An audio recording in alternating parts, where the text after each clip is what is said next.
tepat Cara tepat waktu ya.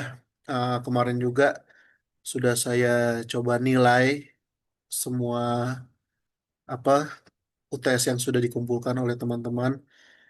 Dan kalau misalkan ada yang mau komplain perihal nilai, boleh saya kasih kesempatan gitu ya. Kalau misalnya, Pak ini kurang Pak nilainya kok bisa gini gini. Jadi eh, japri aja ke saya gitu ya kalau misalkan ada yang mau komplain. Kemudian terkait apa namanya presensi, beberapa mahasiswa juga udah ada yang ngejapri terkait presensi. Jadi kalau misalkan di saya kan sebelumnya sempat saya sudah singgung ya terkait perbaikan presensi. Itu saya beri kesempatan untuk membuat tugas tambahan. Nanti ada ada 3 sesi yang akan diperbaiki presensinya gitu. Tapi nanti akan saya infokan lebih lanjut di sesi 15 sampai dengan sesi 16 gitu ya. Sesi 14 sampai dengan sesi 15 gitu. Jadi nanti kalau misalkan ada teman-teman yang mau perbaikan presensi, nanti bisa diperbaiki di sesi 14 sampai dengan 15 gitu. Dengan cara mengerjakan tugas tambahan. Kalau saya biasanya ngasih tugas tambahannya untuk nge-review materi dari jurnal atau dari video YouTube gitu ya. Cuma kayaknya kalau misalkan dari jurnal agak ribet ya, karena kita harus translate dulu, karena saya biasanya ngambil jurnal bahasa Inggris gitu. Jadi untuk mempermudah dan tidak merepotkan teman-teman gitu ya. Jadi kayaknya untuk perbaikan presensi nanti sepertinya nge-review video yang terkait digital marketing gitu. Ada yang mau sekalian nanya nggak terkait presensi dan UTS? Nggak ada ya? Oke, jadi kalau misalkan nanti ada yang mau perbaikan nilai, perbaikan presensi nanti bisa di sesi 14 dan juga 15. Gitu aja. Oke, kelompok 5 udah siap? Gimana kelompok 5? Sudah semua. Oke, mungkin boleh Mas di share screen.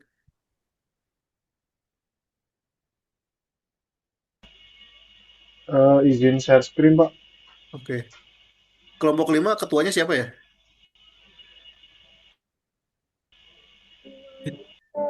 Izin Pak saya Pak. Oke. Nanti kalau misalkan ada anggotanya yang kurang aktif gitu bisa chat saya ya. Ya, siapa? Oke, bisa dimulai, Mas. Baik, saya mulai ya Pak, izin. Ya, silakan. Assalamualaikum warahmatullahi wabarakatuh. Selamat malam Bapak Aditya Muhammad Maheswara selaku dosen pengampu mata kuliah digital marketing dan teman-teman sekalian. Perkenalkan, saya Elsia Yusafitri dari kelompok 5. Pada kesempatan ini, kelompok kami akan mempresentasikan materi berjudul Relationship Marketing Using Digital Platform. Kelompok kami beranggotakan 6 orang, yaitu Muhammad Febri Setiawan, Aditya Tabah Apriliani, Elsia Yusafitri, Muhammad Taufik Nur Hidayat, yang kelima Dava Fatan Mubina, dan yang keenam Faisal Fatan Mubina. Dan yang keenam, maaf, tidak terlihat sebentar, Faisal Andi, Faisal Andi D. Pemaparan materi pertama akan dimulai oleh saya, kemudian akan dilanjutkan oleh anggota kelompok lainnya. Boleh next slide, Kak. Oke. Yang pertama adalah pengertian relationship marketing. Relationship marketing merupakan strategi pemasaran yang bertujuan untuk membangun hubungan yang lebih dalam dan berkelanjutan dengan pelanggan.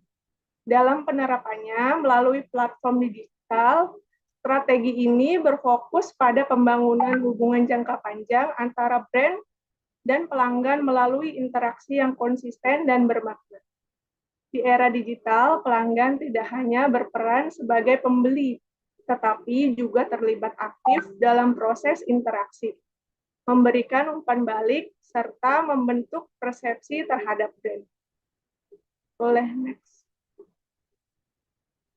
Selanjutnya adalah membangun relationship marketing dan platform digital yang mendukung. Relationship marketing tidak hanya berfokus pada frekuensi promosi, tetapi juga pada cara brand hadir secara relevan dan menghargai konsumen. Setiap platform digital memiliki peran yang berbeda, sehingga pemilihannya perlu disesuaikan dengan kebiasaan target audiens. Berikut platform digital yang mendukung. Yang pertama ada media sosial, yang merupakan sarana interaksi harian dan membangun kedekatan. Berikutnya adalah email marketing, merupakan media yang paling personal dan efektif untuk memfollow up. Yang ketiga adalah WhatsApp bisnis, respon cepat kepada pelanggan. Yang keempat, website dan aplikasi merupakan pusat informasi dan transaksi. Yang terakhir adalah CRM tools atau Customer Relationship Management, merupakan pengelolaan data dan komunikasi pelanggan. Boleh next slide, Kak?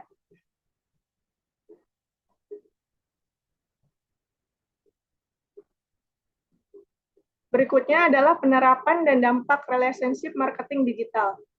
Relationship marketing digital dapat diterapkan melalui konten interaktif di media sosial seperti polling, kuis, dan sesi tanya-jawab untuk meningkatkan keterlibatan pelanggan.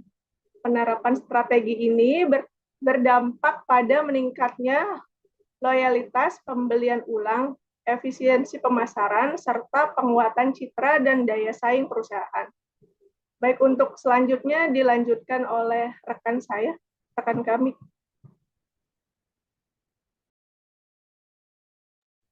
Ya, baik. Untuk selanjutnya adalah customer engagement, yaitu interaksi oleh pelanggan, di mana ini memiliki 4 bagian. Yang pertama adalah mengelola interaksi dengan pelanggan dengan dengan 4 poin utama. Yang pertama ini kita harus responsif dan cepat tanggap, sehingga membuat pelanggan merasa dihargai dan mendapatkan perhatian. Yang kedua adalah personalisasi komunikasi, yang mana kita akan menyesuaikan pesan dan tanggapan yang sesuai dengan kebutuhan pelanggan. Lalu yang ketiga adalah pemantauan aktivitas. Di sini kita memantau bagaimana aktivitas pelanggan untuk memahami bagaimana tren yang sedang berlangsung, apa kebutuhan pelanggan, dan apa saja minat dari pelanggan. Lalu yang keempat adalah menciptakan konten berdasarkan umpan balik pelanggan agar lebih sesuai dengan kebutuhannya. Next, yang ke- yang kedua, maaf, adalah membangun komunitas online, yang mana di sini diperlukannya untuk membentukkan ruang yang interaktif sebagai wadah interaksi dan diskusi antar pelanggan, di mana nanti pelanggan bisa saling bertukar bertukar pikiran berdasarkan produk yang dibelinya. Lalu yang kedua adalah pemberian nilai tambah. Ini biasanya ada penawaran khusus bagi anggota komunitas. Mungkin kalau di beberapa aplikasi digital itu ada anggota member gitu. Terus yang ketiga, lalu yang ketiga adalah mendorong kolaborasi dan partisipasi dalam acara tertentu, seperti kita melakukan undian di hari-hari besar, mungkin di hari ulang tahun brand atau di setiap tahunnya. Next. Lalu yang ketiga adalah merespon terhadap umpan balik dan ulasan. Di sini kita menanggapi umpan balik positif dengan bentuk terima kasih dan juga apresiasi, dan juga apabila ada umpan balik yang negatif, kita menanggapinya dengan menawarkan solusi dan juga sebuah penjelasan. Lalu yang ketiga adalah menggunakan ulasan yang membangun untuk perubahan dan juga peningkatan produk dan layanan kita. Next. Nah, berdasarkan penjelasan tadi, interaksi dan keterlibatan pelanggan ini berfungsi dalam membangun hubungan yang kuat antara brand dan juga pelanggan, dengan mengelola interaksi yang cepat dan juga secara personal, serta merespon dengan bijak terhadap umpan balik dan ulasan dari pelanggan. Ini sebuah brand dapat menciptakan lingkungan yang mana pelanggan dapat merasa dihargai, dilibatkan, dan juga memiliki kontribusi dalam pengembangan sebuah brand. Hal ini tidak hanya untuk meningkatkan loyalitas konsumen, namun juga membentuk citra brand yang kuat dan positif. Selanjutnya akan dijelaskan oleh rekan saya. Baik, saya akan menjelaskan terkait Customer Lifecycle Management. Customer Lifecycle Management adalah pendekatan untuk mengelola hubungan pelanggan sepanjang siklus hidup pelanggan guna meningkatkan nilai dan loyalitas pelanggan. Selanjutnya, nah, tujuan memahami customer life cycle dalam bisnis, yang pertama yaitu meningkatkan pengalaman pelanggan dan kepuasan. Yang kedua, meningkatkan efisiensi operasional. Yang ketiga, personalisasi pengalaman pelanggan. Kemudian mempercepat proses akuisisi pelanggan baru, memaksimalkan customer lifetime value, dan meningkatkan retensi pelanggan. Ini adalah tahapan customer life cycle. Yang pertama adalah reach, kemudian act, convert, dan engage. Next. Nah, ini untuk penjelasannya. Untuk yang pertama, reach itu terkait awareness, yaitu perusahaan akan memperkenalkan mereknya kepada calon pelanggan melalui berbagai upaya pemasaran. Perusahaan menggunakan saluran seperti iklan digital, media sosial, SEO, atau promosi offline untuk menarik perhatian audiens. Calon pelanggan mulai mengenal merek, produk, atau layanan yang ditawarkan. Nah, di sini saya mengambil contoh terkait Netflix. Netflix sangat piawai dalam menjangkau calon pelanggan melalui iklan digital yang gencar, khususnya saat mempromosikan konten original baru yang berpotensi menjadi viral. Nah, untuk tahapan selanjutnya, yang kedua yaitu next. Act consideration, yaitu pelanggan membandingkan keunggulan, harga, fitur, atau nilai tambah dari produk dengan kompetitor lainnya. Perusahaan dapat mempengaruhi keputusan pelanggan dengan memberikan ulasan, studi kasus, demo produk, atau testimonial untuk membangun kepercayaan. Nah, ini contohnya Netflix fokus pada penawaran berbagai paket berlangganan dengan harga yang bervariasi sehingga memungkinkan calon pelanggan untuk memilih opsi yang paling sesuai dengan kebutuhan dan budget mereka, anggaran mereka. Untuk tahapan yang ketiga, convert atau purchase. Ketika pelanggan akhirnya memutuskan untuk membeli produk atau layanan, keputusan ini biasanya didorong oleh pengalaman positif selama tahap sebelumnya. Jadi perusahaan dapat mempercepat proses ini dengan memberikan insentif seperti diskon, penawaran terbatas, atau pengalaman pembelian yang mudah melalui e-commerce atau sistem pembayaran yang nyaman. Contohnya, saat mendaftar untuk berlangganan dengan Netflix, pelanggan akan merasakan proses pendaftaran yang sangat cepat dengan pengaturan detail pembayaran yang mudah. Selanjutnya, engage retention. Setelah pelanggan melakukan pembelian, perusahaan harus fokus menjaga hubungan dengan mereka untuk mendorong pembelian berulang. Contohnya, Netflix memberikan notifikasi yang proaktif mengenai episode baru dari serial favorit atau rilis film terbaru untuk menjaga engagement dan meningkatkan nilainya. Selanjutnya, nah, ini untuk engage yang loyalty. Untuk meningkatkan loyalitas pelanggan, perusahaan perlu menganalisis seberapa besar kemungkinan pelanggan akan kembali untuk pembelian lain dan juga membawa orang lain.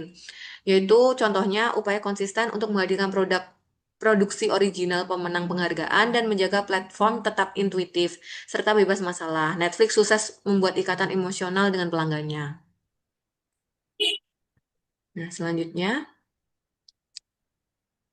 Aduh, minggu depan lagi aku nakal. next. Minggu depan apanya? Kelompokku. Minggu depan kelompokku. Nah, ini salah satu trik yaitu dengan menggunakan CMS, yaitu Content Management System. Dengan CMS dapat menjangkau pelanggan melalui search engine, menarik mereka dengan penawaran konten yang telah disesuaikan, dan mengkonversinya dengan situs yang mudah dinavigasi yang memfasilitasi proses pembelian. CMS dapat memberikan prospek sebuah akses langsung ke tim customer service, sehingga perusahaan harus memiliki opsi untuk menambahkan live chat, formulir pendaftaran, dan tombol klik untuk menelepon. Untuk selanjutnya, ini terkait CRM akan disampaikan oleh rekan saya. Baik, selanjutnya adalah Customer Relationship Management. CRM adalah sebuah pendekatan pemasaran untuk membangun dan mempertahankan bisnis jangka panjang dengan pelanggan. Saat ini, CRM telah berevolusi menjadi Electronic Customer Relationship Management, yaitu penggunaan teknologi komunikasi digital untuk memaksimalkan penjualan kepada pelanggan yang sudah ada dan mendorong penggunaan layanan online secara berkelanjutan. Selanjutnya, elektronik CRM sangat berhubungan dengan sosial CRM, yaitu proses mengelola percakapan antar pelanggan untuk melibatkan pelanggan lama maupun calon pelanggan dengan merek untuk meningkatkan manajemen hubungan pelanggan. Next. Selanjutnya, mengapa sih penting untuk mempertahankan pelanggan dalam bisnis online itu? Menurut penelitian yang dilakukan oleh Ray Health dan Schefter, yang pertama, biaya akuisisi tinggi, di mana biaya untuk mendapatkan pelanggan yaitu 20 hingga 30% lebih mahal dibandingkan bisnis tradisional. Selanjutnya, mendorong keuntungan. Karena dengan mempertahankan 5% lebih banyak pelanggan, perusahaan online dapat mendongkrak keuntungan mereka sebesar 25% hingga 95%. Dan yang ketiga ada penyebab kegagalan. Banyak perusahaan yang gagal disebabkan oleh pengeluaran besar dalam akuisisi pelanggan tanpa membangun hubungan terhadap pelanggan tersebut. Next. Yang selanjutnya ada teknologi dan strategi utama dalam CRM. Yang pertama ada otomatisasi pemasaran, yang memungkinkan bisnis mengotomatiskan pemasaran dengan komunikasi yang lebih relevan, biasanya dalam bentuk email personal dan pesan dalam situs web. Namun, karena biaya mengelola hubungan per individu mahal, otomatisasi sering diterapkan pada segmen atau kelompok pelanggan. Yang kedua, ada sense and response, yaitu strategi komunikasi tepat waktu dan relevan berdasarkan posisi pelanggan sesuai umur mereka, dan pemantauan interaksi mereka pada situs web atau email. Dan yang ketiga ada gamification, yaitu penerapan pemikiran dan mekanik permainan seperti poin, lencana, dan papan peringkat untuk meningkatkan keterlibatan dan loyalitas pelanggan. Next. Selanjutnya ada aktivitas dalam lingkup elektronik CRM. Yang pertama, CRM mencakup berbagai aktivitas digital untuk mendukung siklus hidup pelanggan. Yang pertama ada pengembangan pelanggan dengan menggunakan situs web dan media sosial untuk menarik pelanggan hingga konversi penjualan. Yang selanjutnya ada manajemen data, yaitu mengelola profil pelanggan, kualitas daftar email, dan integrasi data antar database untuk target pemasaran yang akurat. Yang selanjutnya ada data mining, yaitu mengolah data untuk meningkatkan akurasi target pemasaran. Selanjutnya ada layanan mandiri atau web self-service, yaitu menyediakan fasilitas bantuan online seperti frequently asked question atau chat support agar pelanggan bisa berinteraksi tanpa bantuan staff. Dan yang terakhir ada personalisasi, yaitu memberikan rekomendasi produk berikutnya atau next best product secara otomatis kepada pelanggan. Selanjutnya akan dijelaskan oleh rekan saya.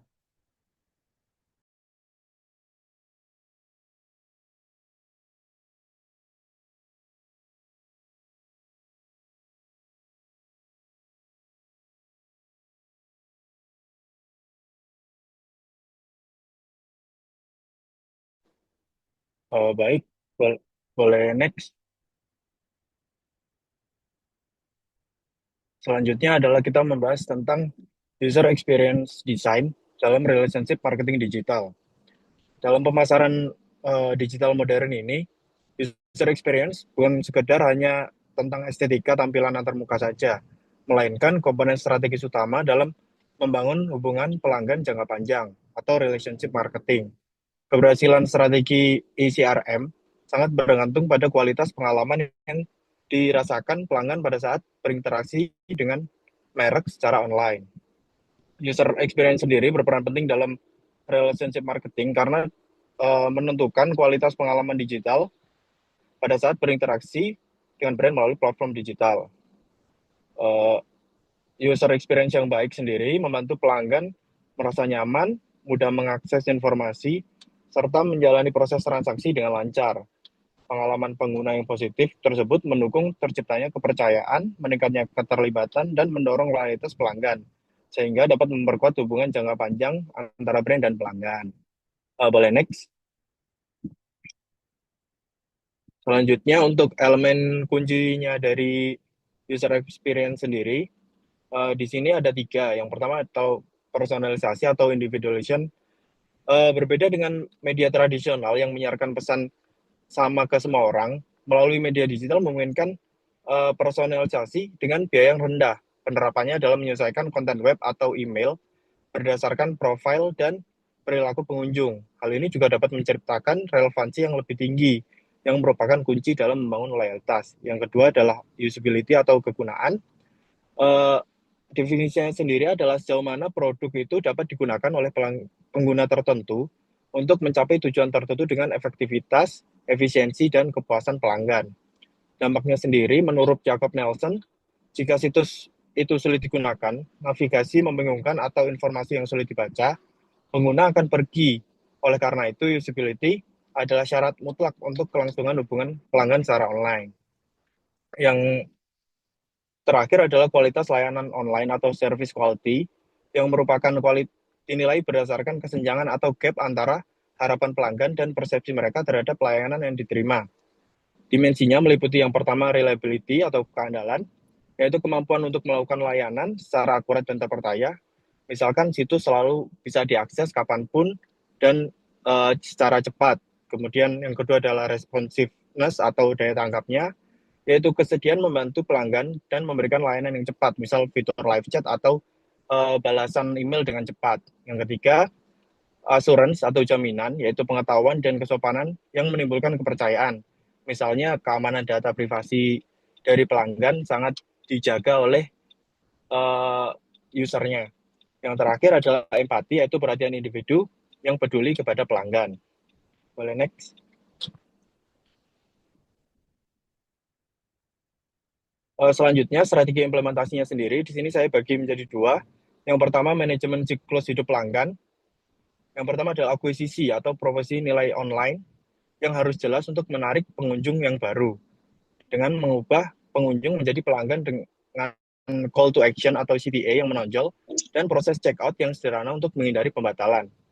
Retensinya dengan menyediakan konten yang insentif dan layanan pelanggan yang relevan untuk mendorong kunjungan ulang.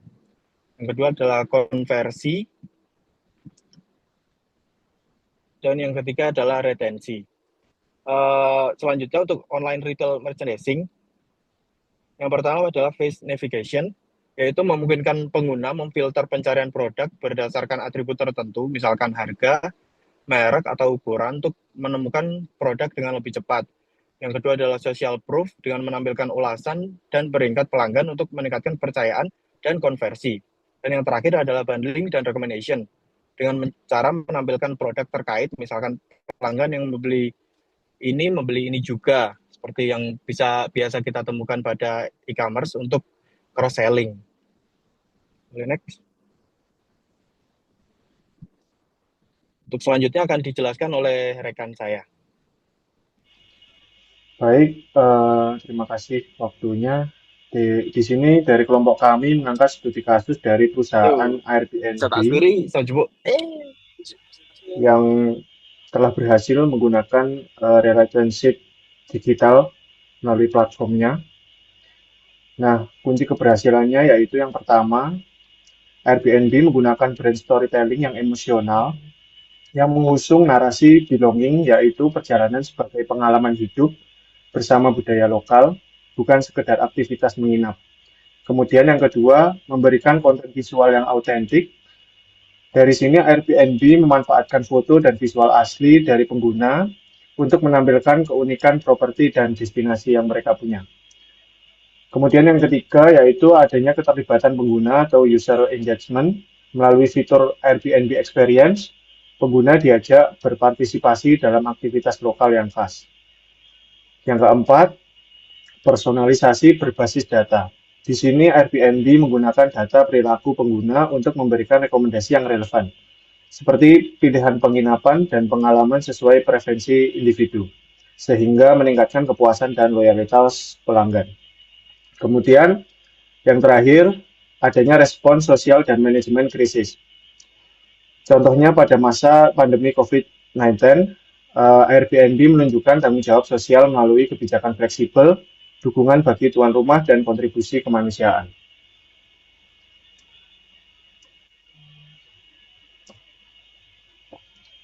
Untuk kesimpulan dari presentasi kami, relationship marketing berbasis digital merupakan strategi untuk membangun hubungan jangka panjang antara brand dan pelanggan melalui interaksi yang konsisten, personal, dan yang bernilai. Pemanfaatan platform digital ini juga memungkinkan perusahaan meningkatkan customer engagement, mengelola hubungan pelanggan secara sistematis melalui customer life cycle management yang sudah dijelaskan tadi, serta menghadirkan komunikasi yang relevan di setiap tahap perjalanan pelanggan. Kemudian strategi ini juga diperkuat oleh dukungan teknologi digital seperti CMS, CRM, dan Customer Service Helpdesk, serta yang terakhir adanya User Experience Design yang memastikan pengalaman pelanggan berjalan nyaman dan efektif. Kemudian dari studi kasus Airbnb tadi juga menunjukkan bahwa integrasi storytelling, keterlibatan pengguna, personalisasi, dan tanggung jawab sosial mampu meningkatkan loyalitas pelanggan dan daya saing perusahaan di era digital. Baik, mungkin cukup. Saya kembalikan ke moderator. Demikian presentasi dari kelompok 5. Itu Bapak dosen dan teman-teman semua. Mohon maaf apabila terdapat kekurangan selama presentasi. Selanjutnya kami membuka sesi tanya jawab. Wassalamualaikum warahmatullahi wabarakatuh. Oke, Waalaikumsalam warahmatullahi wabarakatuh. Terima kasih kelompok 5. Kita apresiasi terlebih dahulu untuk kelompok 5. Mari kita tepuk tangan semuanya. Saya tunggu emotnya. Oke, terima kasih kelompok 5. Nah, sekarang saya persilahkan untuk kelompok 6 memberikan pertanyaan dan kelompok 5 silakan menampung pertanyaan dari kelompok 6. Silakan.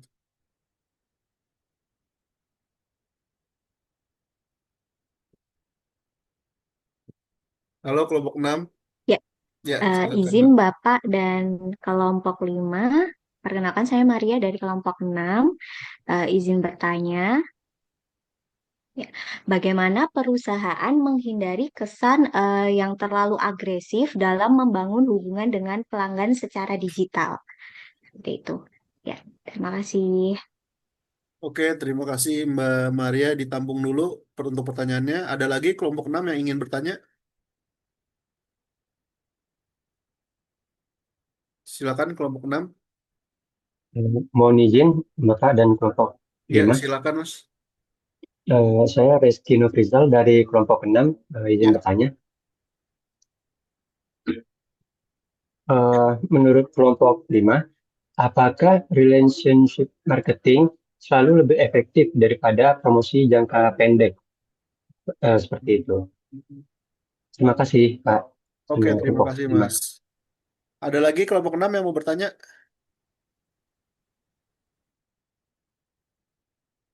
Ada lagi? Oke, mungkin ditampung dua pertanyaan dulu ya. Tadi dari Mbak Maria dan dan Mas Reski. Silakan kelompok 5 memberikan jawaban untuk kedua pertanyaan tersebut.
Ayo kelompok 5, silakan sudah bisa menjawab.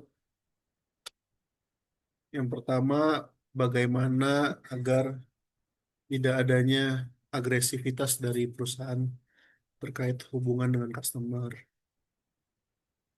Yang itu dulu yang dijawab.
Ya, baik Pak, izin.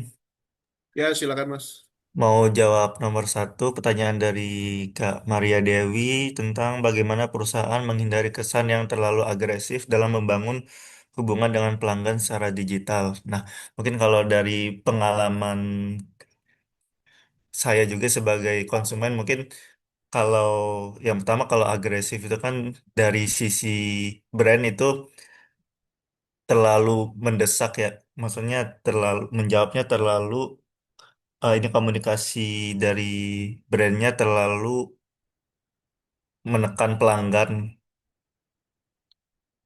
Nah, mungkin ini bisa disesuaikan dengan mungkin dari brand kita mungkin jawab menjawabnya sesuai dengan kebutuhan pelanggan. Misalkan pelanggan mengeluh atas atas produk yang dia beli itu ada kekurangan, kita sebagai perusahaan akan memberikan solusi terhadap keluhan tersebut me- tidak melebar ke topik yang lain.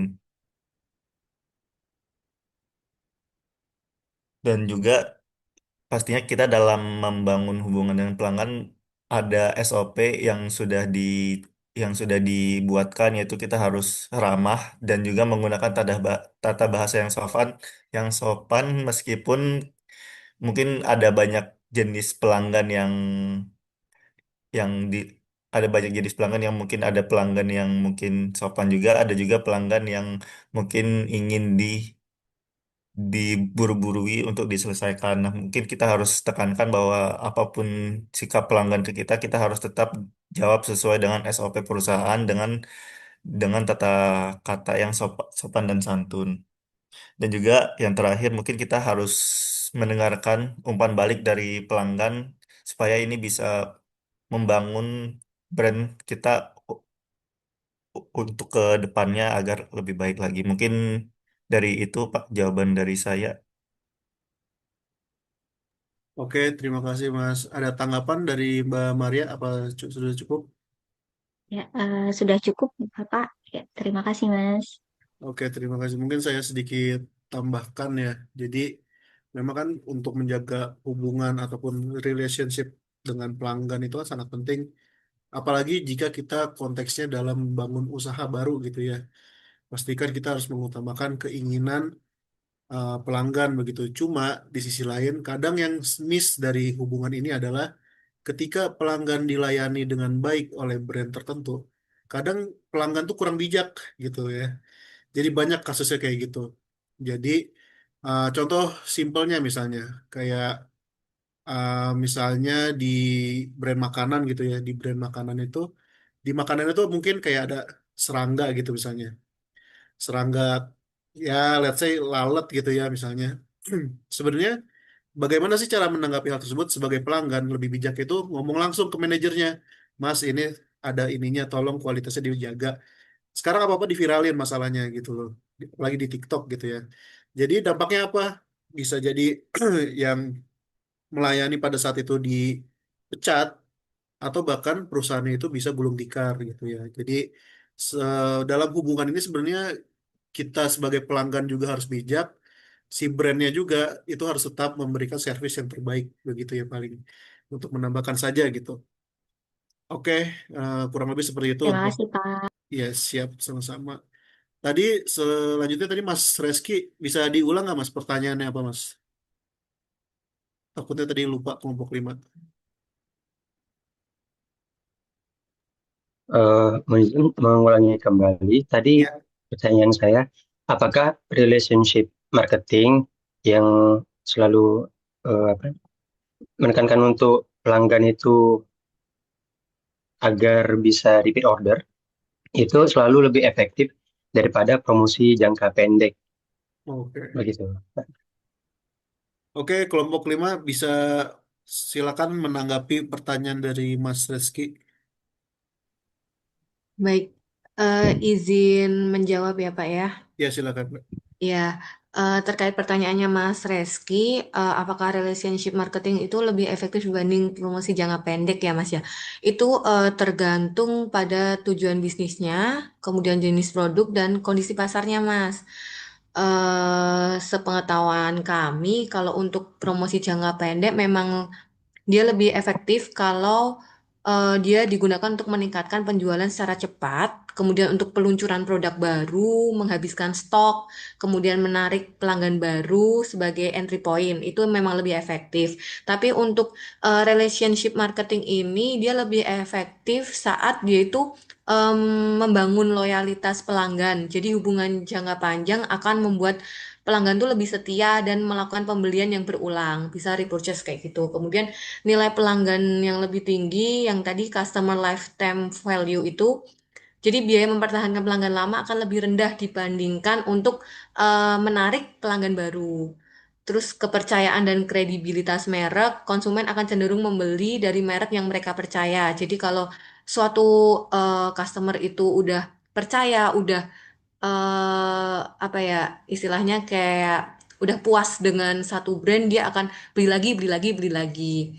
Terus kemudian ada word of mouth positif, jadi pelanggan yang loyal sering menjadi brand advocate yang secara sukarela akan mempromosikan produk. Dia bisa jadi misal ke temennya kayak gitu kan, oh ini produknya bagus nih, bisa nih dicoba kayak gitu. Kemudian akan lebih tahan terhadap persaingan harga juga. Jadi pelanggan yang punya hubungan emosional tidak mudah berpindah ke kompetitor meski ada promo.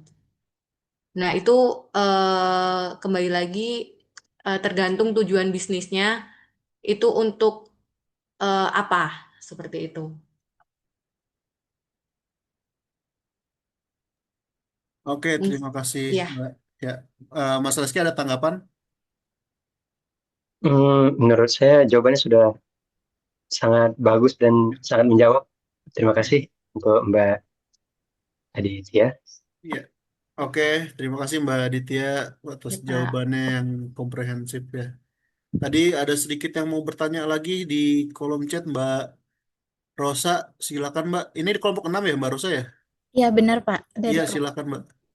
izin teman-teman, saya Rosa dari kelompok 6 izin bertanya terkait dengan strategi marketing. Kan sekarang itu banyak sekali brand dan juga pesaing-pesaing baru ya yang lagi terkenal-terkenalnya. Nah, kemarin itu sempat viral kasus yang saya lihat di TikTok dan juga di Instagram itu ada brand yang naik dan dikatakan kalau dia itu adalah Uniqlo versi lokal. Nah, atas case yang seperti ini, bagaimana menurut teman-teman menanggapinya? Apa strategi marketing yang harus dipertahankan masing-masing brand untuk mempertahankan nilai dari brand yang mereka miliki dan mempertahankan customer mereka? Karena kan kemarin itu beritanya ini yang brand yang baru ini sangat-sangat meniru dengan brand Uniqlo. Jadi banyak hashtag Uniqlo versi lokal. Nah, atas case yang seperti ini, bagaimana tanggapan teman-teman? Terima kasih. Oke, silakan kelompok kelima bisa menjawab pertanyaan dari Mbak Rosa.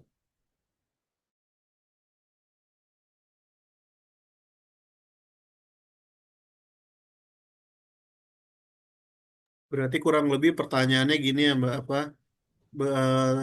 tanggapan terkait brand yang ya ibaratnya agak mirip dengan brand lain Iya, gitu. iya benar Pak. Jadi kan kalau Hmm, yang budgetnya segini, mereka pilihnya yang ini. Sementara yang punya ide duluan kan yang brand iya. besarnya Pak. Tapi harga mereka yang tawarkan lebih tinggi. Jadi Hmm, bagaimana nih strategi marketingnya agar mempertahankan masing-masing citra diri mereka dan customer mereka Pak. Seperti itu Pak. oke. Ya Pak. Oke, silakan kelompok 5 untuk menanggapi.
Gimana kelompok 5 sudah bisa menjawab pertanyaannya Mbak Rosa?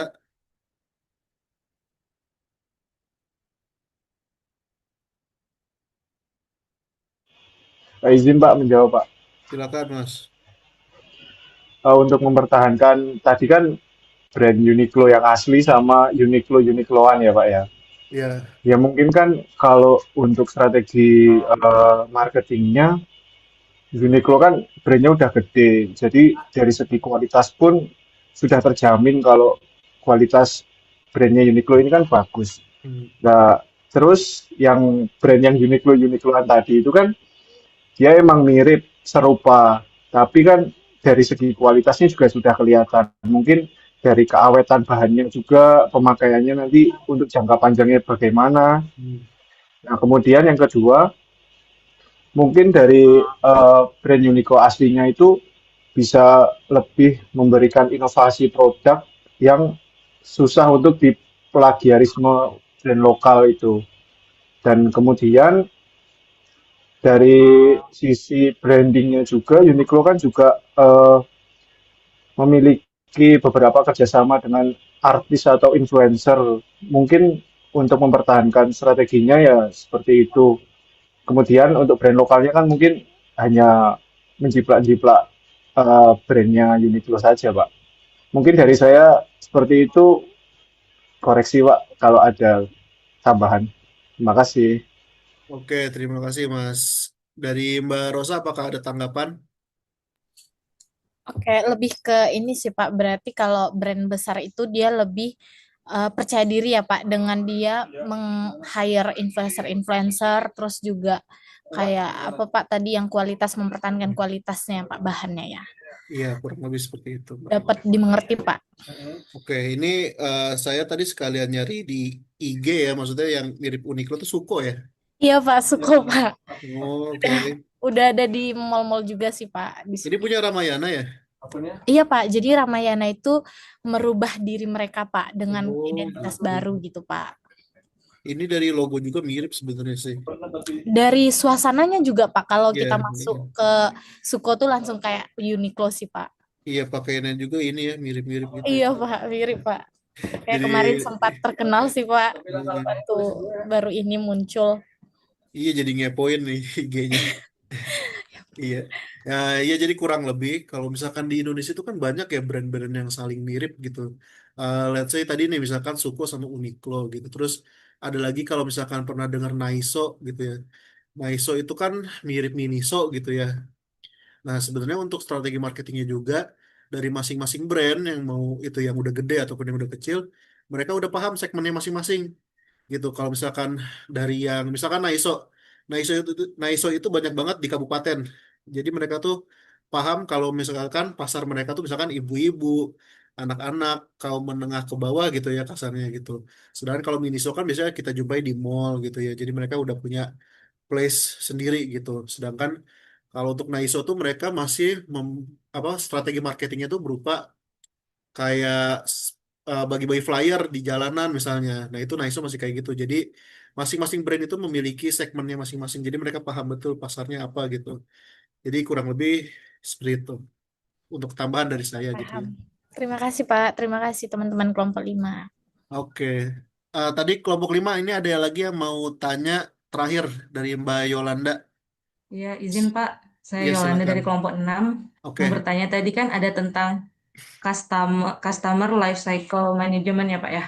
Ada Ya. 4 tahapan. Kan itu udah ujungnya itu tahapnya engage, di mana kita menjadi konsumen yang loyal ya Pak ya.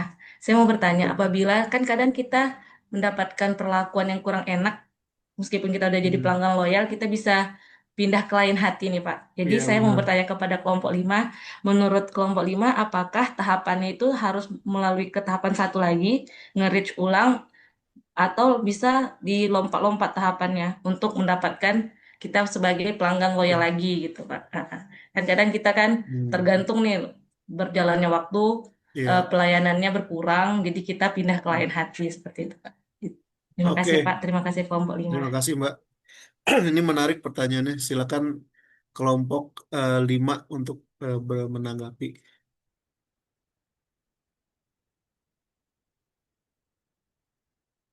banyak ya kasusnya kalau misalkan tentang loyalitas gitu ya. Sedikit tambahan aja mungkin kalau misalkan ada toko, ini sekalian kelompok 5 diskusi dulu ya, sekalian diskusi. Jadi kalau misalkan ada toko makanan yang dilabeli sebagai toko legend misalnya dari tahun 1950, nah itu kan dari generasi ke generasi selanjutnya. Tapi nanti misalkan ada perubahan pola pikir dari generasi berikutnya, itu kan bisa merubah konsep, ideologi ataupun rasa dari toko makanan tersebut gitu. Jadi bisa jadi ada kemungkinan pelanggan-pelanggan yang lama udah mulai merasa kalau misalkan si toko ini udah mulai berubah ya karena ini generasi yang paling baru gitu. Nah, itu ada memungkinkan jadi meskipun dia labelnya legend, jadi ada kemungkinan si pelanggan ini juga kalau misalkan ada perubahan rasa itu bisa jadi pindah ke lain hati. Nah, pertanyaannya bagaimana langkah si toko tersebut untuk menghindari pelanggannya yang berpindah ke lain hati gitu. Ya, silakan kelompok 5 jika sudah ada jawabannya.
Eh, izin Pak mau mastiin lagi ini pertanyaannya Ya, dari Kak Yolanda. Ini maksudnya siklusnya dari sisi kita sebagai pelanggan atau kita sebagai brandnya ya Kak? Eh, Mungkin dari brandnya, Oh, karena kan dari kita brand. pelanggannya berharap dari brandnya itu memberikan pelayanan yang bagaimana gitu.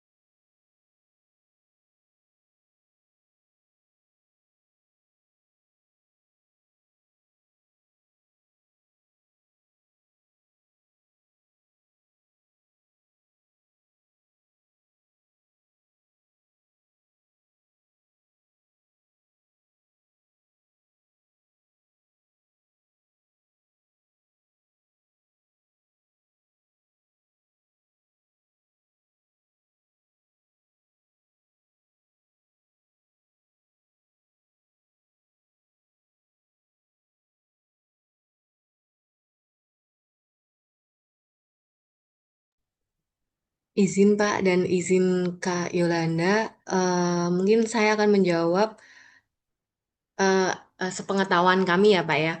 Dan Mbak Yolanda, ini tergantung kekecewaannya. Kekecewaan customer itu kita golongkan dulu. Dia itu kekecewaannya itu apakah kekecewaan yang ringan, sedang, atau berat. Jadi untuk tahapan customer life cycle management itu kan ada awareness, acquisition, engagement, retention, loyalty. Nah, jika dia kekecewaannya masih dalam tahap kekecewaan ringan, misal contohnya adalah mungkin apa ya, keterlambatan merespon atau kesalahan-kesalahan kecil. Nah, itu brand tidak perlu kembali ke tahap yang pertama, paling awal, yaitu yang ke tahap awareness itu nggak perlu. Mungkin brand bisa fokus pada service recovery di tahap retention atau engagement aja. Jadi langsung loncat ke bagian retention atau engagement itu tadi. Jadi untuk apa ya merespon cepat, memberikan empati dan memberikan solusi. Nah, itu biasanya untuk memulihkan kepercayaan itu langsung ke retention tadi, retention pelanggan dan engagementnya aja. Nah, itu untuk kekecewaan ringan ya. Kalau mungkin dia naik lagi ke tahapan kekecewaan yang sedang, mungkin apa ya contohnya, misal produk tidak sesuai dengan ekspektasi. Nah, itu mungkin brand juga perlu menguatkan ulang engagement-nya, tapi tidak mulai dari nol. Diperlukan mungkin komunikasi ulang nilai mereknya, mungkin diberikan kompensasi, dan mungkin diberikan penjelasan terkait produknya ini, kenapa nggak sesuai ekspektasi dengan customer, seperti itu. Kemudian untuk yang sudah merasa pelanggan kecewa berat, nah itu baru baru mungkin membangun ulang kepercayaan dari awal lagi, dari tahapan awareness lagi. Nah, mungkin bisa jadi mengalami pelayanan yang buruk secara berulang. Kemudian ya intinya pokoknya pelanggan sudah tidak percayalah dengan brand itu. Nah, itu eh, brand bisa melakukan tahapan dari awal lagi, yaitu brand harus membangun ulang kepercayaan dengan mendekati tahap mungkin kembali ke acquisition, meskipun apa ya rasa awareness-nya itu masih ada, namun pasti akan tetap lebih sulit ya daripada menggait atau mencari pelanggan baru karena ada pengalaman negatif sebelumnya. Nah, ini baru dari nol lagi. Mungkin itu sih Pak yang saya ketahui. Gimana Mbak Yolanda? Apakah ada pertanyaan? Masih ada yang ingin tanyakan? Terima kasih Mbak Aditya. Saya setuju dengan tanggapan Mbak, soalnya saya pernah menjadi pelanggan loyal, tetapi mendapatkan pelayanan yang buruk dari suatu tempat treatment seperti itu. Saya udah bertahun-tahun di sana, dapat Ya, perlakuan buruk sekali. Oh, mungkin terapisnya yang kurang. Terus saya coba lagi kedua kali, rupanya sampai 3 kali. Jadi saya pindah ke tempat lain. Jadi iya, saya tidak di reach ulang sama brandnya seperti itu. Jadi tanggapan Mbak sangat bagus. Terima kasih. ya. Baik, makasih Mbak. Oke, terima kasih Mbak Aditya dan Mbak Yolanda atas tanggapan dan juga pertanyaannya. Ya tadi setuju ya saya tadi terkait tergantung level kekecewaan ya, tergantung kekecewaan konsumen terhadap brand tersebut gitu ya. Memang ini sifatnya sangat subjektif gitu. Apalagi ini pelanggan loyal gitu. Jadi ada lagi saya tambahkan satu case itu ada di Bogor. Jadi case-nya itu adalah satu restoran pempek. Dia udah ada dari tahun 80-an. Jadi emang rame banget. Tapi suatu hari itu yang ownernya yang emang chef legendnya di situ meninggal dunia gitu. Sayangnya si chef itu tidak menurunkan resepnya ke anak-anaknya gitu. Nah, otomatis rasanya juga berkurang, jadi beda gitu. Jadi mulailah banyak pelanggan yang mulai pindah ke toko lain gitu. Nah, di situ tidak perlu kita balik ke nol ke awareness lagi, tapi kan karena dia sudah punya nama gitu ya, jadi udah ada awarenessnya, jadi cukup ke perbaikan servisnya atau perbaikan kualitas produknya gitu. Oke, terima kasih kelompok 5 yang sudah sangat bagus presentasinya dan juga jawabannya. Kita berikan tepuk tangan lagi dong untuk kelompok 5. Silakan emotnya. Oke. Oke. Selanjutnya kelompok 6, apakah sudah siap untuk presentasi? Kelompok 5 juga jangan lupa ya nanti langsung siapkan pertanyaan ya untuk kelompok 6.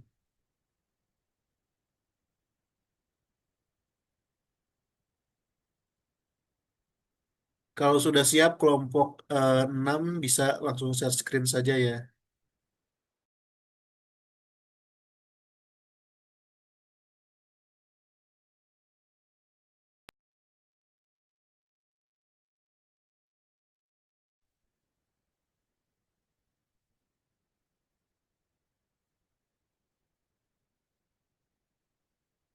Izin Bapak dan teman-teman, apa sudah terlihat?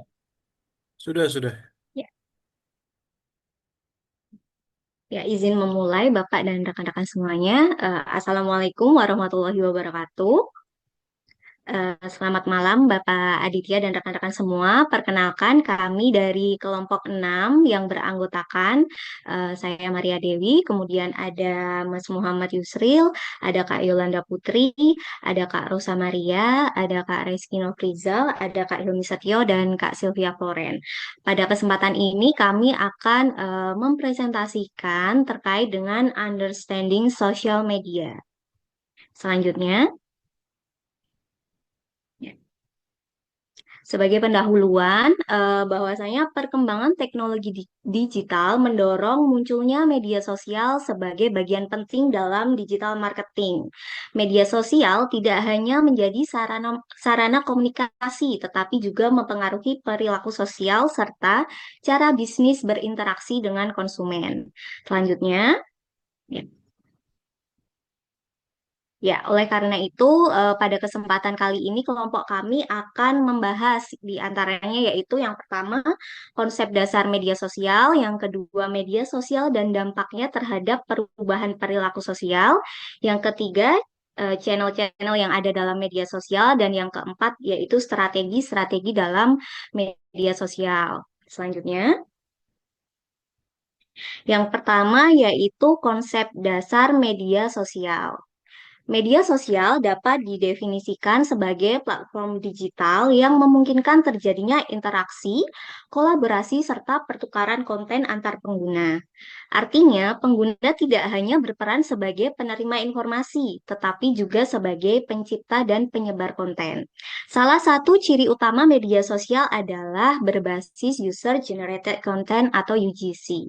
Konten yang kita lihat di media sosial seperti unggahan, komentar, ulasan, dan video sebagian besar dihasilkan langsung oleh pengguna, bukan hanya oleh perusahaan atau instansi tertentu. Selain itu, media sosial juga bersifat real-time dan dua arah. Pengguna dapat langsung merespon informasi, memberikan komentar, atau membagikan ulang konten dalam waktu yang sangat cepat. Hal ini membuat komunikasi di media sosial menjadi lebih dinamis dan partisipatif dibandingkan dengan media tradisional. Menurut Kevi and Kerwick, terdapat beberapa karakteristik utama media sosial. Yang pertama adalah interactivity, yaitu adanya komunikasi dua arah antar pengguna. Yang kedua yaitu connectivity, yang memungkinkan individu maupun organisasi saling terhubung tanpa batasan geografis. Yang ketiga, community, yaitu terbentuknya komunitas digital berdasarkan minat atau tujuan yang sama. Dan yang terakhir yaitu transparansi, di mana informasi dan interaksi dapat dengan mudah dilihat dan diakses oleh publik. Karakteristik inilah yang menjadikan media sosial sangat penting dalam digital marketing karena mampu membangun hubungan yang lebih dekat antara brand dengan konsumennya. Selanjutnya akan dilanjutkan oleh Mas Yusril. Kepada Mas Yusril dipersilahkan.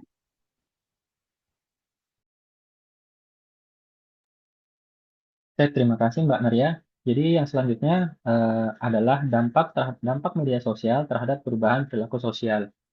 Jadi adanya media sosial ini juga merubah perilaku sosial dari manusia. Nah, yang paling pertama kita lihat dulu perubahan besar dalam model komunikasi. Jadi dulu brand atau perusahaan itu ketika akan mengiklankan produknya, mereka itu melakukan pemasaran dari satu titik dari mereka ke banyak atau one to many. Jadi satu merek atau perusahaan itu akan mengirimkan pesan yang sama ke banyak konsumen. Nah, sedangkan saat ini dengan adanya media sosial itu bergeser ke arah many ke many, yang artinya perusahaan itu tidak hanya menyebarkan pesan untuk mengiklankan produknya, tapi orang lain juga yang menggunakan produknya juga bisa mengiklankan produk tersebut. Kemudian yang kedua itu dampak pada keputusan pemilihan. Nah, ini ada dua, yaitu yang pertama social commerce. Jadi adanya media sosial itu juga akan meningkatkan adanya belanja dari konsumen. Jadi media sosial sekarang bisa digunakan juga untuk melakukan jual beli, seperti contohnya TikTok yang sekarang ada keranjang kuning, ini kan berkolaborasi dengan Tokopedia. Jadi mereka menggandeng media sosial yang kemudian digunakan untuk memasarkan produk-produknya dan disediakan juga langsung fitur untuk beli di media sosial tersebut. Nah, ini yang juga berakibat pada peningkatan penjualan dari perusahaan. Selanjutnya juga electronic word of mouth ini artinya konsumen itu bisa memberikan ulasan atau review dari produk yang digunakan dari perusahaan tersebut. Nah, ini dapat mempengaruhi keputusan dari pembelian konsumen. Mungkin kita juga pernah ngalamin ketika beli barang itu mungkin sudah mau beli, tapi melihat ada review yang jelek, yang mungkin menurut kita itu penting, akhirnya nggak jadi beli. Nah, ini tuh salah satu dari dampak media sosial pada keputusan pembelian kita. Kemudian yang ketiga, perilaku konsumen yang terkoneksi, yaitu adanya advokasi pelanggan dan validasi sosial. Nah, advokasi pelanggan ini seperti yang saya jelaskan tadi, jadi pelanggan itu tidak hanya menjadi konsumen, tapi juga bisa menjadi agen iklan dari sebuah brand. Jadi bahkan mungkin ada beberapa yang secara sukarela tanpa dibayar itu bisa mengiklankan produk tertentu. Biasanya kalau di media sosial itu dibilang honest review atau ini review jujur nggak dibayar dan lain-lain. Nah itu tuh bisa eh, memberikan koneksi antar konsumen. Kemudian yang selanjutnya juga ada validasi sosial.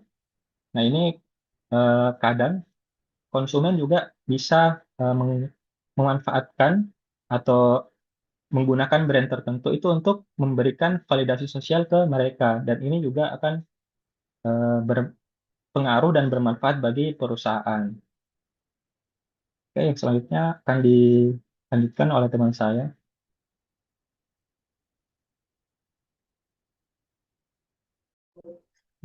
Baik, Assalamualaikum warahmatullahi wabarakatuh. Saya akan melanjutkan mengenai dampak perubahan perilaku sosial. Saya membaginya menjadi dua, yaitu dampak positif media sosial dan dampak negatif media sosial dalam digital marketing. Yang pertama, dari dampak positifnya adalah meningkatkan konektivitas sosial. Dalam digital marketing, medsos kita bisa menjangkau daerah lebih jauh, antar benua, bahkan ke ujung pulau dunia manapun. Inilah yang menciptakan brand community di mana interaksi dua arah yang saling memperkuat keterikatan emosional antara pelanggan dengan produsen atau yang disebut dengan brand engagement. Hubungan yang sebelumnya terbatas oleh jarak, sekarang dapat diputuskan oleh dampak sosial media melalui komentar, pesan langsung, dan juga konten interaktif. Yang kedua, itu mempercepat akses informasi dan pengetahuan, di mana medsos berfungsi sebagai wadah untuk memberikan informasi terkait produk yang dipromosikan secara cepat dan efisien, sehingga konsumen mendapatkan informasi yang terkini dan yang terbaru. Kecepatan ini membuat konsumen mendapatkan informatif dan lebih kritis, sehingga mendorong untuk dapat membeli atau memakai dari jasa tersebut. Yang ketiga, mendorong partisipasi sosial dan kolektif. Dalam dunia digital marketing, partisipasi sosial ini amat penting karena dapat menambah engagement dari suatu brand. Kebanyakan media itu menunjukkan bahwa konsumen yang terlibat aktif dalam kampanye merek seperti donasi digital, kampanye keberlanjutan, atau gerakan sosial yang selaras dengan nilai-nilai brand tertentu. Ini akan meningkatkan dari legitimasi sosial dari perusahaan-perusahaan tersebut. Yang keempat adalah sarana ekspresi dan kreativitas.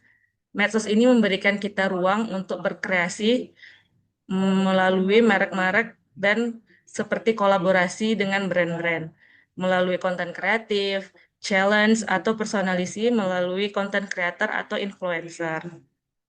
Dan yang kelima itu ada penguatan solidaritas dan kesadaran sosial. Digital marketing tidak hanya berorientasi kepada penjualan, tetapi juga nilai-nilai sosial. Banyak kita lihat brand mulai menunjukkan sisi sosialnya, seperti ketika ada bencana, dia memberikan donasi. Itu kita sebagai pelanggan tentu menjadi lebih empati. Jadi kita bisa memilih brand tersebut, oh ini nilai sosialnya lebih tinggi, kita pindah ke brand ini aja. Kadang seperti itu meningkatkan kesadaran sosial dari para konsumen. Tolong next. Tapi menurut saya dampaknya bukan hanya yang positif, tapi juga ada dampak negatifnya, yaitu yang pertama ada penurunan kualitas interaksi sosial. Terkadang kita di medsos ini hanya melihat dari kuantitatifnya, seperti likes, view, atau kliksnya, sehingga hubungan antara merek dan pelanggan ini tidak dalam, hanya dangkal. Jadi bersifat transaksional, tidak relationship.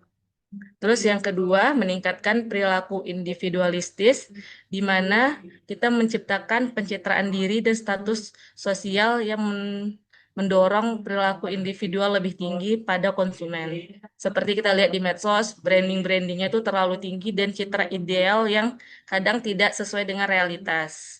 Seperti itu. Yang ketiga, ada tekanan sosial dan perbandingan diri. Berlanjut dari nomor 2, kebanyakan konten pemasaran ini menampilkan gaya hidup yang terlalu tinggi yang sekarang kita sebut sebagai standar TikTok. Hal ini memicu perbandingan sosial yang tidak realistis dan menurunkan kesejahteraan psikologis dari para konsumen. Hal ini juga membuat ada perspektif negatif dari merek, terutama jika terlalu manipulatif. Dan yang keempat itu ada penyebaran disinformasi dan polarisasi sosial. Terkadang informasi promosi itu terlihat berlebihan di medsos ketika kita mencobanya tidak seperti yang sebenarnya. Inilah yang kadang endorsement influencer juga tidak sesuai dengan kenyataannya sehingga menurunkan citra dari merek-merek tersebut. Nah, dampak negatif yang terakhir yaitu perubahan norma sosial yang kurang konstruktif, di mana sekarang ternormalisasi praktik pemasaran yang agresif, clickbait, atau juga ujaran provokatif, hanya demi sesuatu yang viral. Seperti nanti ada black campaign, juga itu dapat menggeser norma etika dalam digital marketing. Nah, selanjutnya dilanjutkan oleh teman saya.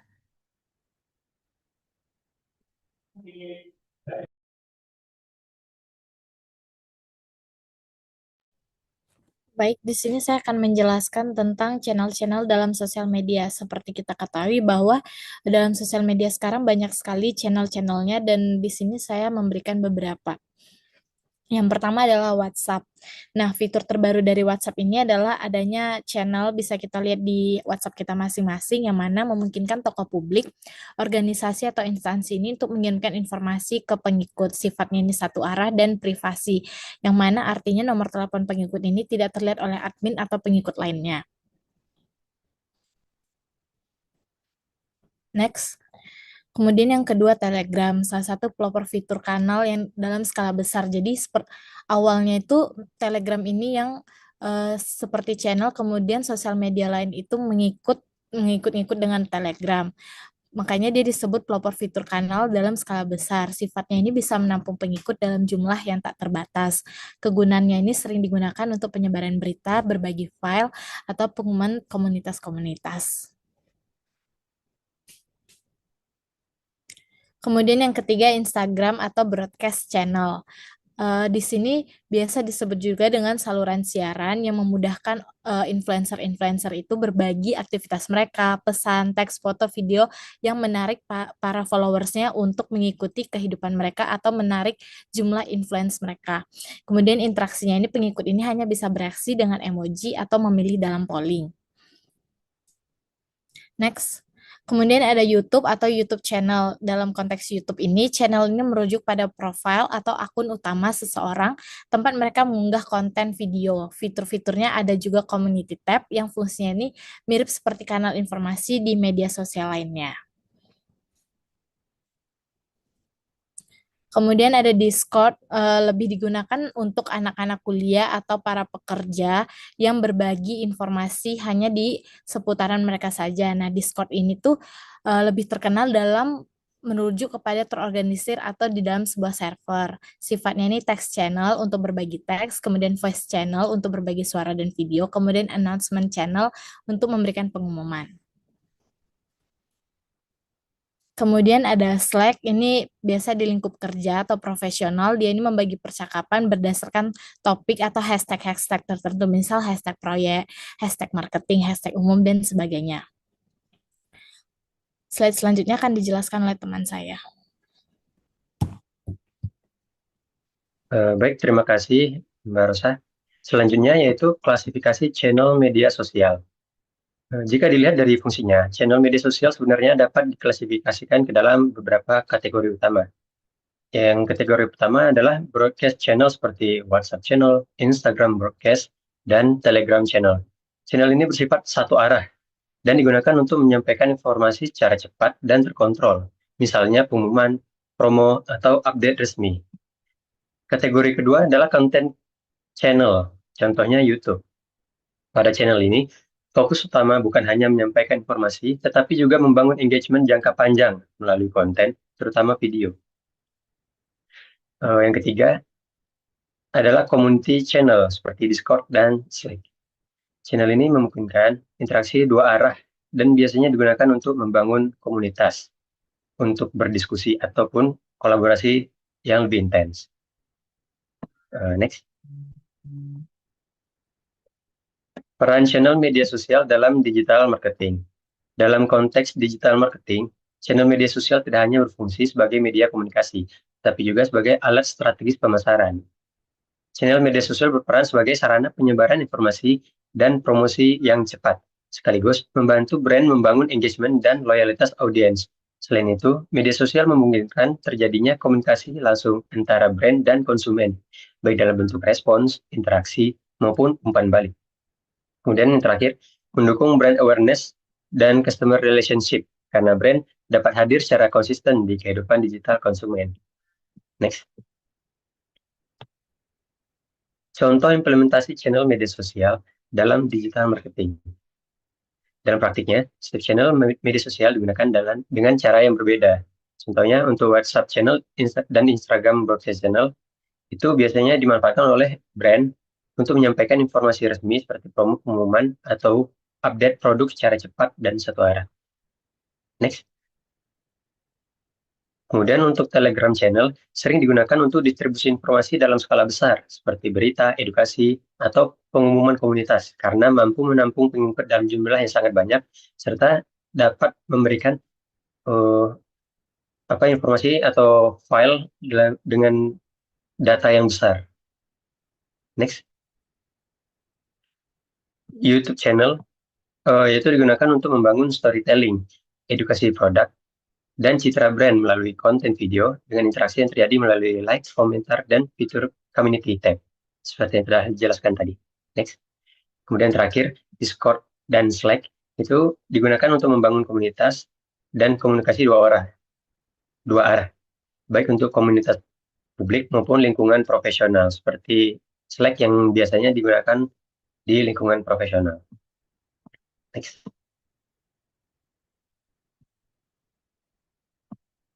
Kemudian, terdapat kelebihan dan keterbatasan channel media sosial. Channel media sosial memiliki sejumlah kelebihan, di antaranya penyebaran informasi yang cepat, jangkauan audiens yang luas, serta biaya yang relatif lebih rendah dibandingkan media tradisional seperti penyebaran flyer atau baliho dan sebagainya. Selain itu, channel media sosial juga mendukung brand awareness, engagement, serta menyediakan data dan insight audiens yang dapat dimanfaatkan dalam strategi pemasaran. Namun, channel media sosial juga memiliki keterbatasan. Pada channel broadcast, interaksi audiens cenderung terbatas dan komunikasi hanya bersifat satu arah, sehingga konsumen maupun audiens itu tidak dapat mengirimkan umpan balik secara langsung. Efektivitas media sosial juga dipengaruhi oleh algoritma dan tingkat perhatian audiens, serta berisiko menimbulkan information overload dan penyebaran hoax. Oleh karena itu, penggunaan channel media sosial harus dilakukan secara strategis dan disesuaikan dengan tujuan komunikasi serta karakteristik audiens. Untuk selanjutnya akan dijelaskan oleh rekan saya, Mas Hilmi. Dipersilakan.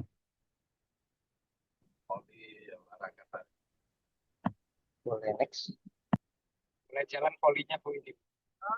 Ya, selanjutnya ada strategi produksi sosial media. Mungkin ada kesalahan pengertian sedikit yang sebelah kanan harusnya untuk short term. Untuk short termnya sendiri, yang pertama yaitu untuk melakukan peluncuran produk. Media sosial juga berfungsi sebagai media untuk meluncurkan sebuah produk dari sebuah brand. Misalnya, saya memiliki produk baru dan bagaimana cara untuk memasarkannya kita bisa menggunakan untuk sosial media. Lalu yang kedua adalah meningkatkan jumlah keanggotaan dari brand tersebut, misalnya untuk loyalitasnya segala macam dan lain-lain. Lalu yang ketiga ada meningkatkan jumlah relawan, yang keempat ada meningkatkan jumlah donasi, yang kelima ada meningkatkan jumlah membership,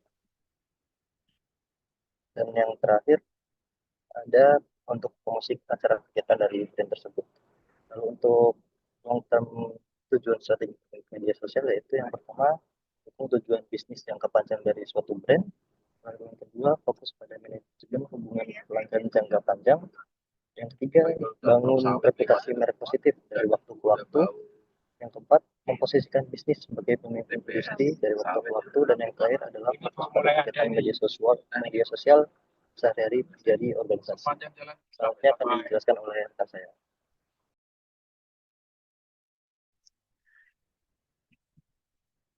Baik, pada slide ini kita akan membahas strategi utama dalam mengelola media sosial secara efektif.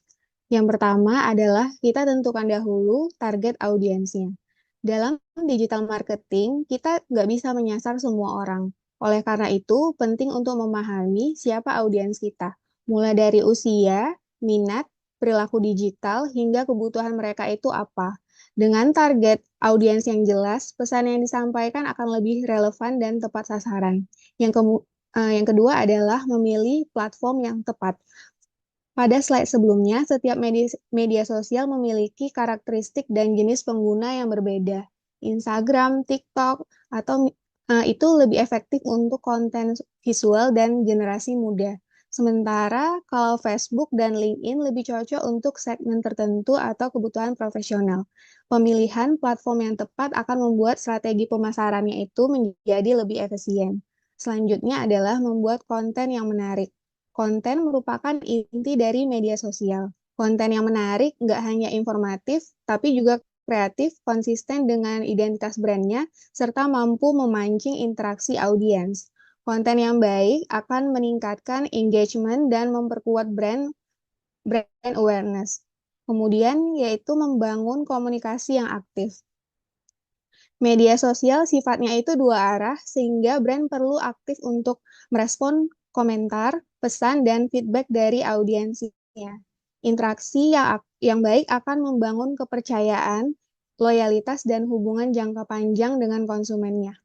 Yang terakhir yang menjadi strategi adalah berkolaborasi secara strategis. Kolaborasi dengan influencer, content creator, atau brand lain yang relevan dapat memperluas jangkauan dan meningkatkan kredibilitas sebuah brand. Kolaborasi yang tepat akan membantu brand untuk menjangkau audiens baru secara lebih efektif. Dengan menerapkan 5 strategi ini secara konsisten, media sosial dapat menjadi alat digital marketing yang kuat dan berdampak signifikan bagi pertumbuhan bisnis. Selanjutnya, saya serahkan ke moderator. Terima kasih kepada teman-teman atas presentasinya. Selanjutnya yaitu argumen atau opini. Dari pembahasan yang telah kelompok 6 sampaikan, terdapat beberapa opini dari kelompok kami, yaitu yang pertama, media sosial tidak hanya berperan sebagai media komunikasi, tetapi juga sebagai alat strategi bisnis. Yang kedua, pengelolaan media sosial dapat mempengaruhi citra dan reputasi perusahaan. Yang ketiga, strategi dalam bermedia sosial yang tepat dapat meningkatkan efektivitas pemasaran. Dan yang keempat, pemahaman terhadap media sosial penting dilakukan bagi pengusaha dalam melakukan analisis bisnisnya. Selanjutnya, ya. Ya, sebagai kesimpulan, dapat disampaikan bahwa media sosial merupakan elemen penting dalam digital marketing yang memberikan dampak signifikan terhadap perubahan perilaku sosial. Media sosial terdiri dari berbagai channel dengan fungsi yang berbeda-beda, sehingga memerlukan strategi yang terencana dan terukur dalam pemanfaatannya. Pemahaman terhadap media sosial juga penting untuk melihat keterkaitannya dengan kinerja bisnis secara keseluruhan. Selanjutnya, ya, inilah beberapa sumber referensi dari kelompok kami. Selanjutnya, ya, demikian pemaparan dari kelompok 6, Bapak dan rekan-rekan semua. Untuk sesi selanjutnya yaitu diskusi dan tanya jawab. Izin kami kembalikan kepada Pak Aditya. Terima kasih. Oke, terima kasih kelompok 6. Mari kita apresiasi lagi untuk kelompok 6. Mana nih? Saya tunggu emotnya nih. Oke, ya, terima kasih ya untuk kelompok 6 atas pemaparannya.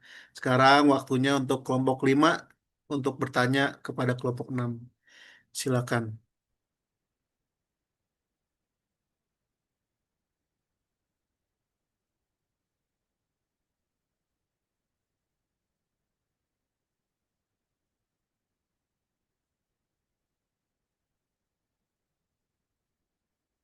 Ya, silakan kelompok 5 ada yang mau bertanya nih. Ya, eh, Ya, silakan Mas. baik. Terima kasih, Pak. Untuk ini kan terkait interaksi di media, eh, dampak di terkait sosial media. Nah, mungkin belum lama ini udah pada tahu kalau di Sumatera lagi ada bencana. Nah, itu kan itu langsung influencer itu kan langsung kayak buat konten terkait kondisi yang sedang terjadi di sana agar lebih banyak orang yang tahu. Nah, hasil dari influencer itu kan ada eh, secara ini organik, ini warganet yang kayak pengen open donasi dan juga ikut ikut membantu menyuarakan itu. Dan juga di sisi lain mungkin ada sebagian pihak yang sampai menyewa buzzer gitu buat kayak ngasih tahu nih bahwa di Sumatera itu baik-baik aja, bahwa di sana bantuan langsung turun. Nah, menurut teman-teman kelompok 5 ini kan ada eh, perbedaan respon dari warganet yang secara organik dan juga secara apa maksudnya buatan. Nah, dari dan juga tadi sempat dijelaskan bahwa ada pergeseran interaksi dari one to many ke many to many. Nah, ada nggak sih perbedaan perbedaan ini karakteristik dari many to many oleh warganet yang secara organik dan juga oleh buzzer yang secara buatan ini? Mungkin itu yang ingin saya tanyakan teman-teman. Terima kasih. Oke, terima kasih Mas Febri. Ditampung dulu pertanyaannya. Untuk kelompok 5 lainnya, apakah ada pertanyaan lagi?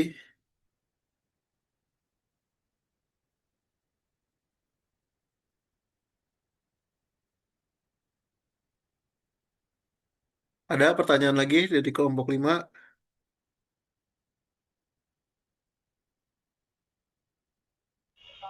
Izin Pak, Ya, silakan Mas. eh, saya ingin bertanya terkait dampak negatif dari sosial media tadi. Kan belum lama ini juga ada pemboikotan sebuah brand ya karena ada tragedi besar di dunia ini. Nah, menurut kelompok 5, bagaimana sih menyikapi dampak negatif dari media sosial tersebut seperti adanya disinformasi dan tekan sosial tanpa merusak reputasi dan kepercayaan pelanggan. Mungkin seperti itu aja. Oke, terima kasih Terima Mas. kasih. Ada lagi kelompok 5 untuk yang ingin bertanya?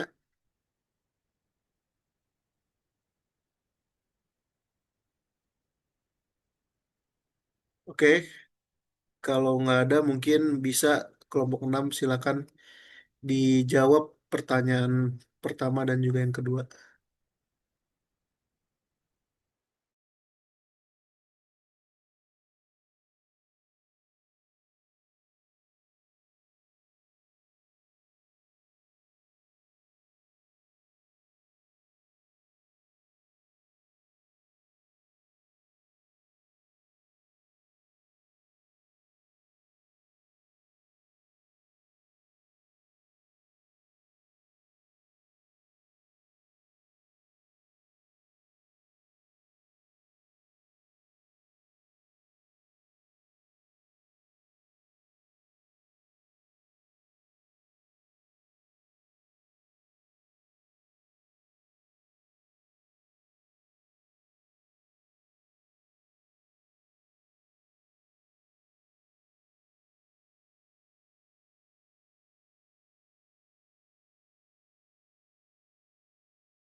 Izin Bapak, izin coba jawab Ya, yang silakan Mas. pertanyaan pertama.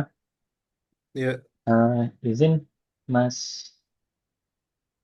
Febri. Mas Febri ya, iya Mas Febri.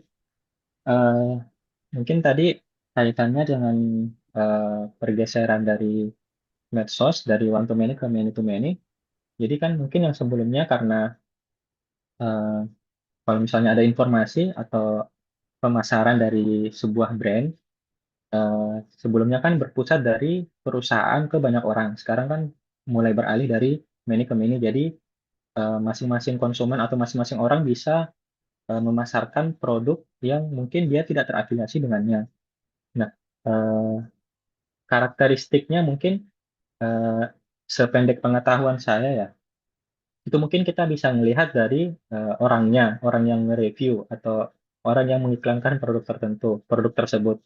Apakah mungkin dia ada hubungan dengan brand tersebut? Mungkin kalau dari gampangnya kita lihat kayak apakah dia memang yang diiklankan hanya terkait barang-barang itu, terus juga mungkin dari produk-produk yang diiklankan kita cek juga mungkin dari kolom komennya, apakah memang orang-orang lainnya yang melihat konten itu setuju dengan kontennya, terus juga mungkin kita ngelihat apakah memang testimoni atau reviewnya itu apakah dilebih-lebihkan mungkin di beberapa aspek yang mungkin eh, nggak seperlunya dilebih-lebihkan seperti itu, kayak misalnya mungkin produk skincare yang mungkin bisa sampai membuat eh, gimana-gimana gitu, yang mungkin sampai ngalahin operasi plastik dan lain-lain, itu mungkin kan terlalu berlebihan.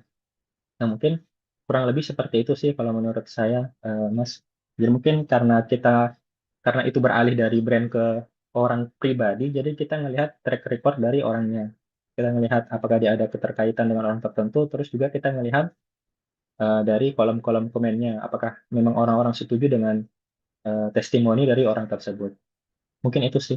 Eh, Teman-teman kalau ada yang mau ditambahkan. Oke, terima kasih Mas. Untuk kelompok 6 tadi yang bertanya Mas Febri, apakah sudah cukup atau ada tanggapan lagi? Sudah cukup, Pak. Aman. Oke, terima Terima kasih. kasih, Mas Yusril.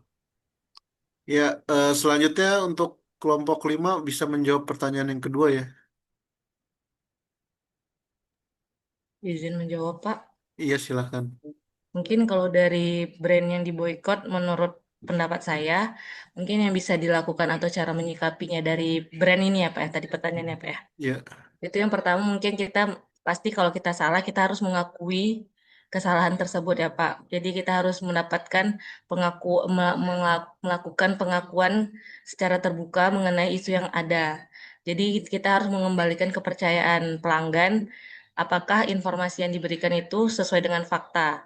Jadi kita memberikan klarifikasi apakah informasi itu menjadi akurat atau tidak, tidak jadi pelanggan tidak mendapatkan misinformasi lagi. Terus menurut saya juga kita tidak hanya membela diri, tapi juga menunjukkan empati. Kalau kita salah, berarti kita harus memperbaikinya ke depannya, memperbaiki kualitas, atau saya jujur saya nggak tahu brand yang diboykot ini apa. Jadi saya tidak bisa menebaknya. Saya hanya berdasarkan pengalaman saja. Yang selanjutnya mungkin kita tidak perlu menggunakan buzzer. Kadang kan kalau di boykot itu kita banyak tuh Pak di brand-brand itu buzzer-buzzer yang membela. Itu terkadang kan membuat negatif pemikiran dari pelanggan masalahnya. Jadinya kita tetap harus memberikan informasi aja, nggak usah menyewa-nyewa buzzer yang mendapatkan negatif dari publiknya seperti itu. Mungkin teman-teman ada yang bisa menambahkan? Izin menambahkan, Pak. oke, silakan Mbak. Iya, saya setuju dengan yang dikatakan oleh Mbak Yolanda tadi, di mana kita itu harus menyikapi ya Pak ya, menyikapi apabila brand kita itu diboykot dengan meningkatkan layanan kualitas kita kepada pelanggan kita.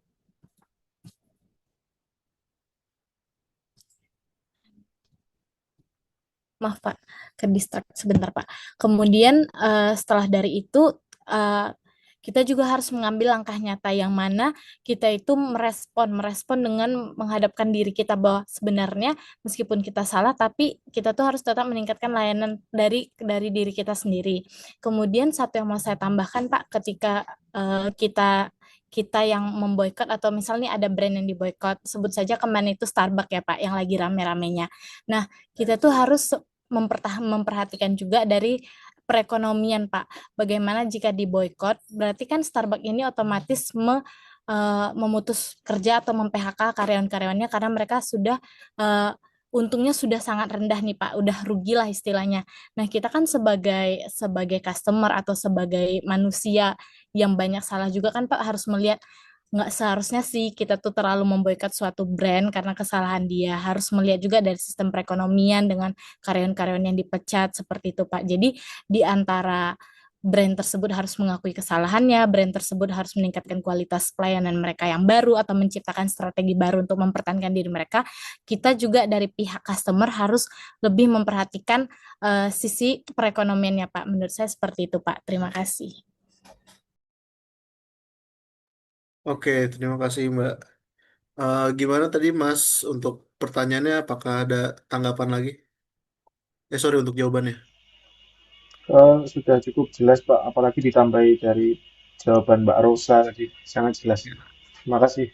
Oke, ya tadi saya setuju ya kalau misalkan untuk masalah boykot ini, untuk lebih bijak lagi pelanggan itu harus melihat sesuatu itu lebih menyeluruh ke elemen-elemen terdalamnya juga ya. Jadi meskipun si brand kayak Starbucks, KFC, McD, tapi kan itu pelanggannya juga kan apa ya, mereka cuma bekerja gitu ya maksudnya.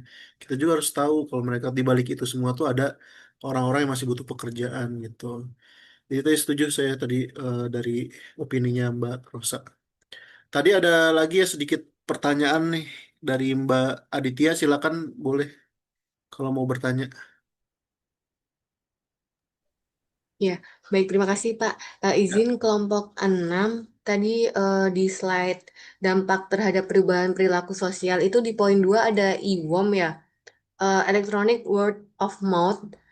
Itu boleh dijelaskan sedikit gambarannya seperti apa? Bagaimana cara atau proses atau tahapan IWOM itu dalam mempengaruhi pengambilan keputusan konsumen di setiap tahap customer journey. Jadi, gimana konsumen itu memutuskan untuk membeli atau untuk berlangganan suatu brand hanya dengan IWOM itu. Baik, seperti itu. Terima kasih. Oke, terima kasih Mbak. Ya, kelompok 6 bisa mungkin dikasih sedikit definisi lagi terkait IWOM di Ya, Pak. slide 5 ya. Ya, pokoknya itu. Iya, Ya, saya silakan ini. Mas. Ya. Jadi, bentar, Pak, saya lupa ini. Ya, jadi e-worm, Electronic Word of Mouth itu sempat saya singgung tadi juga sedikit, Pak. Itu mungkin contohnya kayak ulasan. Jadi mungkin yang sebelumnya dari sebelum ada media sosial kan kita melihat ulasan mungkin hanya dari orang-orang terdekat kita, teman-teman kita, atau tetangga kita yang mungkin menggunakan produk yang mau kita beli barangnya, mau kita beli. Nah, dengan adanya media sosial itu jadinya IWOM itu jadi lebih luas. Jadi kita nggak hanya melihat ulasan dari orang-orang terdekat kita, tapi juga bisa melihat semua orang yang menggunakan produk tersebut. Jadi itu akan menambah eh, informasi kita yang akan menentukan apakah kita jadi membeli barang tersebut atau tidak. Mungkin singkatnya seperti itu, Pak. Oke, terima kasih Mas. Untuk Mbak Aditya, apakah ada tanggapan? Sudah cukup, Pak. Baik, Oke, terima kasih. terima kasih. Ada lagi nggak kelompok 5 yang mau bertanya?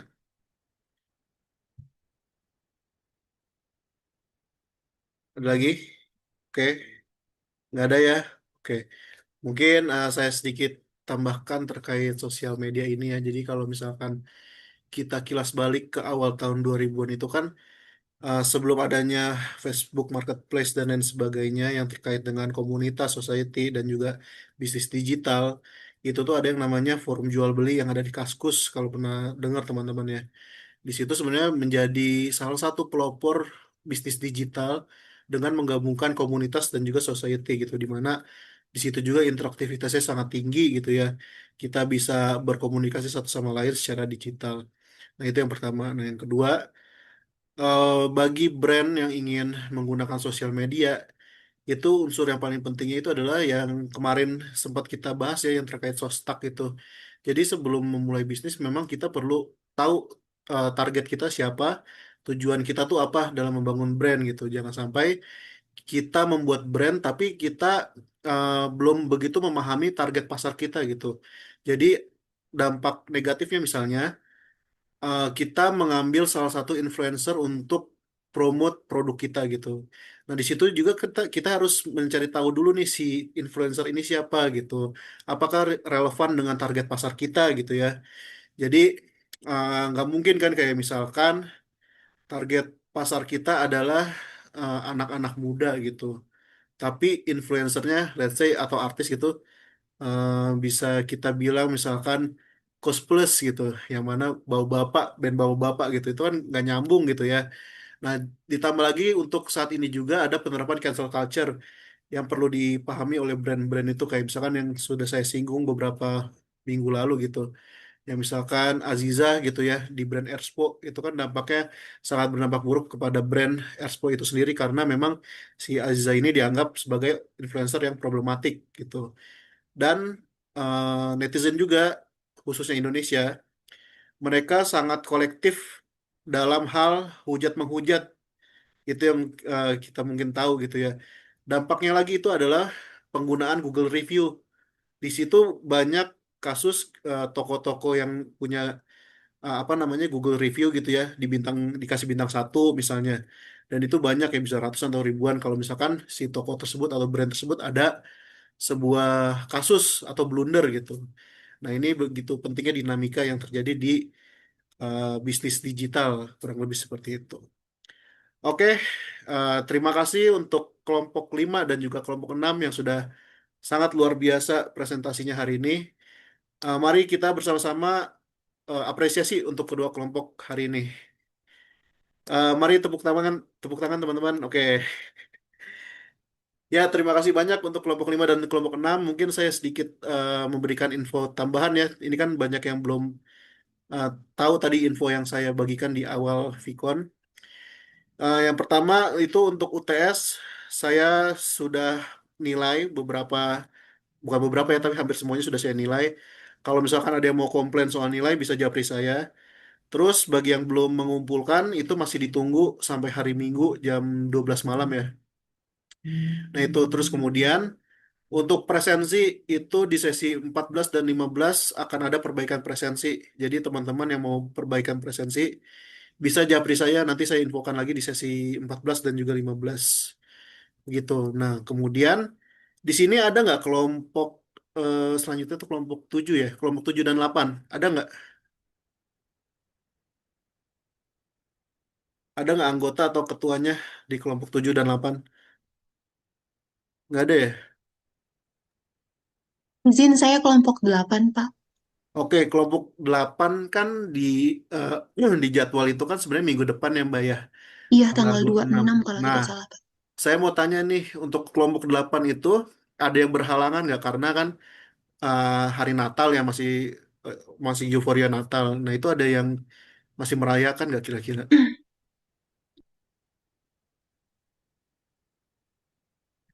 Hmm, Atau ada yang apa misalnya ada yang non-Muslim gitu di kelompok 8? Kemungkinan kita akan tetap kalau semisal tetap di tanggal Hmm. 26, Hmm. eh, pertemuannya tetap seperti biasa jam 7 ya, Pak ya? Iya, tetap kayak gini. Oh,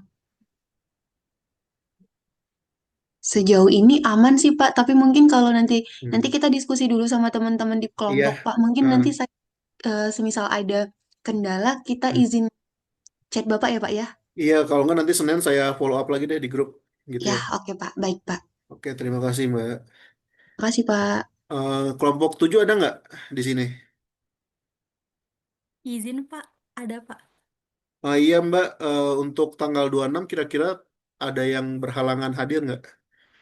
Sejauh ini belum ada yang ngobrolin di grup sih Pak. Nanti coba saya konfirmasi juga ya Pak ya.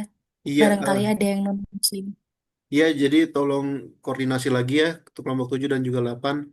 Kalau misalkan emang bisa tanggal 26 ya udah kita tanggal 26 akan ada presentasi lagi. Tapi misalkan di kelompoknya ada yang non muslim misalnya, nggak apa-apa, nggak usah presentasi. Jadi nanti perannya digantikan dengan yang bisa hadir gitu aja. Jadi nanti Senin saya follow up lagi ya. Jadi harap udah ada update-nya. Karena biar saya nggak usah reschedule lagi nih. Gitu ya.